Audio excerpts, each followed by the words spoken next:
पनवेल शहरातील मतदार याद्यांबाबत मोठा गोंधळ झाला असून शहरातील अनेक प्रतिष्ठित आणि जुनी रहिवासी कुटुंबांची नावे थेट दुसऱ्या प्रभागात नोंदवण्यात आल्याचा आरोप काँग्रेस पक्षाने केलाय। या संदर्भात हरकती नोंदवण्यात आल्या असतानाही त्यांची कोणतीही दखल घेण्यात आली नाही। तसेच मतदार याद्या जैसे थे ठेवण्यात आल्याचा दावा काँग्रेसचे पनवेल शहर जिल्हा अध्यक्ष सुदाम पाटील यांनी केलाय। सुदाम पाटील यांनी सांगितले की अनेक नागरिक अनेक वर्षांपासून एकाच प्रभागात वास्तव्यास असूनही त्यांची नावे अचानक दुसऱ्या प्रभागात दाखवण्यात आली आहे। यामुळे मतदारांना मतदानाच्या दिवशी मोठ्या अडचणींना सामोरे जावे लागते। मतदार यादी अचूक आणि पारदर्शक असणे आवश्यक असताना प्रशासनाकडून होत असलेले दुर्लक्ष हे लोकशाही प्रक्रियेवर प्रश्नचिन्ह निर्माण करणारे आहे। या प्रकरणी काँग्रेस पक्षाने प्रशासनाकडे लेखी हरकती सादर केल्या होत्या। अनेक मतदारांनी आवश्यक कागदपत्रांसह आपले आक्षेप नोंदवले असतानाही त्यावर कोणतीही सुनावणी न घेता अंतिम यादी जाहीर करण्यात आल्याचा आरोप आहे। त्यामुळे नागरिकांमध्ये तीव्र नाराजी असून मतदानाचा हक्क डावलला जात असल्याची भावना व्यक्त केली जाते। या संपूर्ण प्रकाराची तातडीने चौकशी करून दुरुस्त्या करण्यात याव्यात, अन्यथा राज्य निवडणूक आयोगाकडे तक्रार करण्यात येईल असा इशारा सुदाम पाटील यांनी दिलाय। प्रशासनाने यावर तात्काळ स्पष्टीकरण द्यावे अशी मागणीही काँग्रेसकडून करण्यात आली आहे।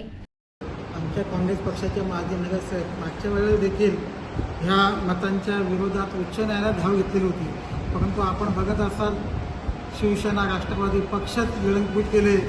चिन्ह जे पक्ष माझा आणि शेजारी कोणतरी येणार आणि सांगणार माझा पक्ष, अशा पद्धतीने ज्युडिशियल असेल, लॉ अँड ऑर्डर असेल, या सगळ्या ज्या आस्थापनात याच्यावर त्यांनी कब्जा करून फक्त भाजपला निवडून आणण्यासाठी एक कलमी कार्यक्रम या देशामध्ये चालू आहे। आणि आता जनतेला रस्त्यावर आल्याशिवाय याच्या विरोधात उग्र आंदोलन केलं पर्याय नाही। आज तुम्हाला हे हायलायटर अशासाठी दाखवते का ह्यांना संपूर्ण पनवेल ओळखते, दादूमिया मिठाईवाले असे हे सगळे प्रमुख लोक यांनी त्या मोहल्ल्यामधून शिफ्ट केलेले, ही नावं बाहेर गेलेली आहेत आणि त्यांच्या घरावर देखील ह्यांनी कुठलाच अधिकारी पाठवून सर्वे केला नाही की जेणेकरून हे लोक तिथे राहतात की न राहतात, शहानिशा न करतात रिपोर्ट बनवून, म्हणजे यांना हवा असलेला यांनी हा निकाल दिलेला आहे। आता खांदा कॉलनीत देखील जी पाहिजे होती नावं त्यांनी तिथे बरोबर ॲडजस्ट केली। म्हणजे हे फक्त महाविकास आघाडीला टार्गेट करण्यासाठी हा यांचा खेळ चाललेला आहे भाजपचा। आता ही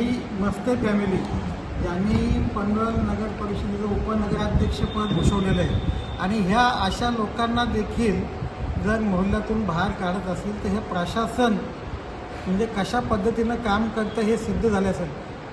राहुलजी ज्या पद्धतीने देशात बोलतात, पनवेलमध्ये देखील आपण बघितलं तर कशा पद्धतीनं धांदली। भाजपच्या आपल्या तलोद्याच्या कार्यालयावर देखील 7 लोकांची नावं आपल्याला मिळाली आहेत आणि हे ओरिजिनल त्या मोहल्ल्यातले लोक आणि ह्यांना आता बाहेर टाकले। म्हणजे याच्यावरून स्पष्ट होतं का यांना निवडणूक जिंकून येण्यासाठी जाणून बुजून ही महाविकास आघाडीला मिळणारी मतं यांनी दुसऱ्या प्रभागात शिफ्ट केली।